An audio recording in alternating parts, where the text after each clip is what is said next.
Nagpapatawag na ng bidders on BCDA para sa 6,000 square meter sports center sa Camp John Hay.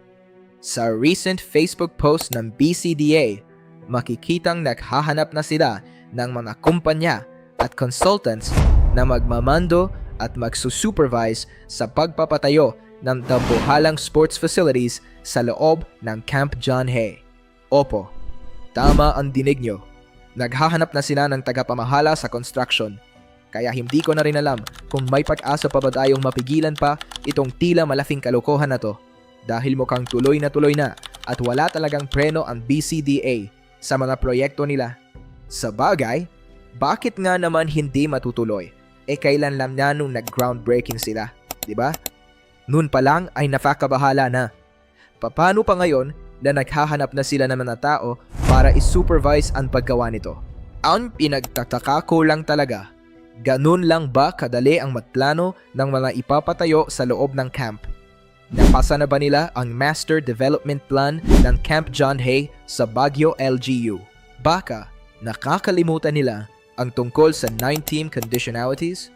Kung walang paraan ang LGU para i-check at siguraduhin na nape-preserve pa rin ang environment ng camp, hindi ba patuloy pa rin nilang nilalabag ang 9-team conditionalities dahil dito? Tsaka, paano kaming mga locals? Gusto ba ng mga taga Baguio ng isa pang nalalakihang sports complex na uubos sa mga puno, dadagdag sa traffic at sisira sa kalikasan natin? Kasi sa dami ng nababasa kong comments at sa sentiments nating mga taga Baguio, wala pong may gusto nito. Ang kailangan ng Baguio ay nature preservation, puno at malamig na hangin, hindi panibagong facilities na magpapabigat lang sa syudad. Isa pa, sa dami ng iba't ibang buildings na ipapatayo nyo sa Camp John Hay, hindi nakikinabang ang Baguio sa kita nito. Hindi ba't hanggang ngayon ay hindi pa rin nare-remit ang share ng Baguio sa revenue ng camp?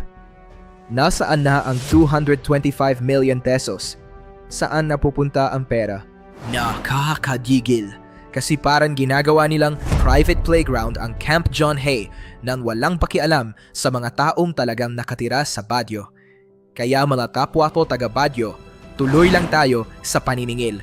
Hindi na lang basta drawing ang sports center na plano ng BCDA dahil kitang-kita naman natin na tuloy na talaga sila. Hahayaan na lang ba nating kalbuhin ang Camp John Hay para lang sa mga dambuhalang building na hindi naman natin kailangan? I-share nyo itong video at iparating natin sa lahat na hindi tayo san-ayon dito. Sa atin ang camp, ibalik ang John Hay sa Baguio.